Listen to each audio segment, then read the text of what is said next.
ಕರ್ನಾಟಕ ಪ್ರವಾಸದಲ್ಲಿರುವ ಉಪರಾಷ್ಟ್ರಪತಿ ಸಿಪಿ ರಾಧಾಕೃಷ್ಣನ್ ಇಂದು ಬೆಳಗ್ಗೆ ಬೆಂಗಳೂರಿಗೆ ಆಗಮಿಸಿದರು. ಅವರನ್ನು ರಾಜ್ಯಪಾಲ ತಾವರ್ಚಂದ್ ಗೆಹ್ಲೋಟ್, ಸಚಿವ ರಾಮಲಿಂಗಾರೆಡ್ಡಿ, ಸರ್ಕಾರದ ಮುಖ್ಯ ಕಾರ್ಯದರ್ಶಿ ಶಾಲಿನಿ ರಜನೀಶ್ ಸೇರಿದಂತೆ ಮತ್ತಿತರರು ಸ್ವಾಗತಿಸಿದರು. ನಂತರ ಉಪರಾಷ್ಟ್ರಪತಿಗಳು ನಗರದ ಹೊರವಲಯದಲ್ಲಿರುವ ಆರ್ಟ್ ಆಫ್ ಲಿವಿಂಗ್ ಪ್ರತಿಷ್ಠಾನದ 45ನೇ ವಾರ್ಷಿಕೋತ್ಸವ ಸಮಾರಂಭದಲ್ಲಿ ಭಾಗಿಯಾಗಿದ್ದರು.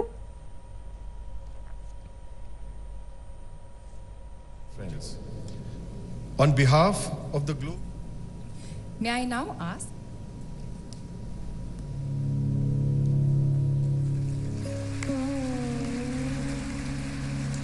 through partnerships with leading hospitality brands, the program delivers industry-oriented classroom and practical training for rural and urban youth, enhancing their employees' plastics from daily life through sustainable, eco-friendly.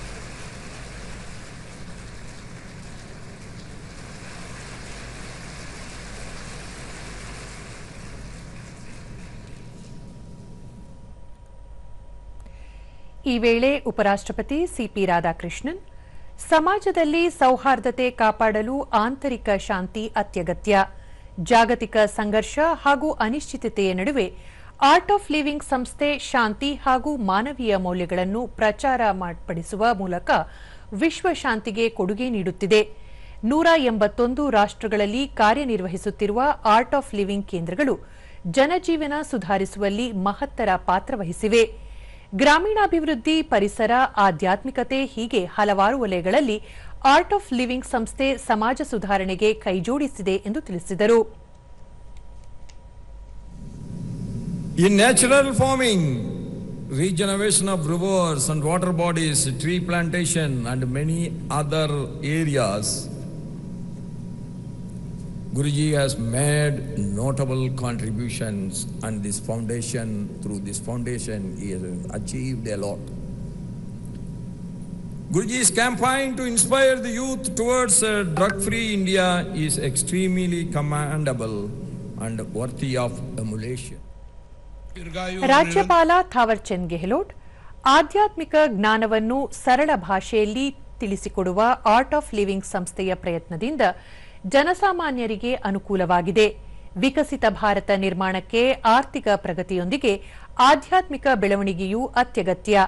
ಈ ನಿಟ್ಟಿನಲ್ಲಿ art of living ಸಮಾಜಕ್ಕೆ ಸಕಾರಾತ್ಮಕ ಕೊಡುಗೆ ನೀಡುತ್ತಿದೆ ಎಂದರು. और सद्भाव के उन मूल्यों को अपने जीवन में अपनाएं जिनका संदेश गुरुदेव निरंतर देते रहते हैं. ಈ ಕಾರ್ಯಕ್ರಮದ ಬಳಿಕ ಉಪರಾಷ್ಟ್ರಪತಿ ದಾವಣಗೆರೆಯ ಯುಬಿಡಿಟಿ ಕಾಲೇಜಿನ ಅಮೃತ ಮಹೋತ್ಸವದಲ್ಲಿ ಪಾಲ್ಗೊಳ್ಳಲಿದ್ದಾರೆ. ನಂತರ ಉಪರಾಷ್ಟ್ರಪತಿ ಅವರು ಪಣಜಿಗೆ ತೆರಳಲಿದ್ದು ಗೋವಾ ರಾಜ್ಯ ಸಂಸ್ಥಾಪನಾ ಸಮಾರಂಭ ಉದ್ಘಾಟಿಸಲಿದ್ದಾರೆ.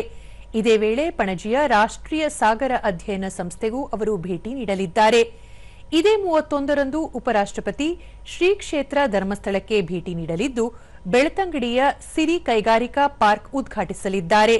ನಂತರ ತಮ್ಮ ಪ್ರವಾಸದ 3ನೇ ಚರಣದಲ್ಲಿ ಅವರು ಕೇರಳದ ಕೊಟ್ಟಾಯಂಗೆ ಭೇಟಿ ನೀಡಲಿದ್ದು ಮಲಯಾಳಂ ದೈನಿಕ ಪತ್ರಿಕೆಯ 140ನೇ ಸಂಸ್ಥಾಪನಾ ಸಮಾರಂಭದಲ್ಲಿ ಭಾಗವಹಿಸಲಿದ್ದಾರೆ.